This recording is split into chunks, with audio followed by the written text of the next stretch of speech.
నిర్ణీత గడువులోగా వరి ధాన్యం కొనుగోలును వేగంగా పూర్తి చేయాలని జిల్లా కలెక్టర్ తేజస్ నందలాల్ పవార్ ఆదేశించారు. కొనుగోలు చేసిన వెంటనే ధాన్యం మిల్లులకు తరలించాలని సూచించారు. మంగళవారం పెబ్బేరు మండల పరిధిలోని గుమ్మడ గ్రామం శివారులో ఏర్పాటు చేసిన వరి ధాన్యం కొనుగోలు కేంద్రాన్ని కలెక్టర్ సందర్శించారు. ఈ సందర్భంగా కలెక్టర్ మాట్లాడుతూ నిర్ణీత గడువులోగా వరి ధాన్యం కొనుగోలులో కేంద్రం ధాన్యం కొనుగోలు వేగవంతం చేయాలని సూచించారు. అకాల వర్ష సూచనల నేపథ్యంలో రైతులకు ఇబ్బందులు లేకుండా ధాన్యం సేకరించాలని ఆదేశించారు.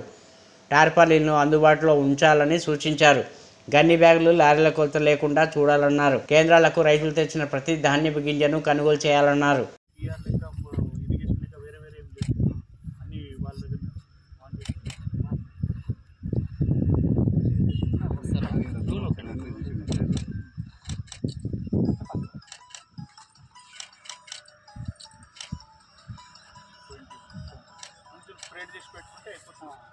పతలా గెలిపితే అయిపోతుంది. మీకు అదే అంటున్నా, మీరు ఏం చేసుకోవాలంటే అంత చేసి మాయిశ్చర్ వచ్చిందంటే ప్యాక్ చేసి కింద తడకలు ఉన్నాయి పెట్టి మళ్ళీ పైనుంచి తడకలు పెట్టేసి వెయిట్ మీకు తక్కువ వెయిట్లో వేయింగ్ చేసింది కాబట్టి అంతే వస్తుంది.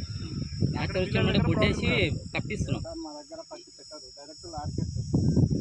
అవును, లారీలు ఇట్లా వేసుకున్నాం. బ్యాగ్స్ అయితే నింపాలి కదా. బ్యాగ్ మాయిశ్చర్ మీకు 14-15 వచ్చినప్పుడు మీరు కాంటా చేసి నింపేసేయండి.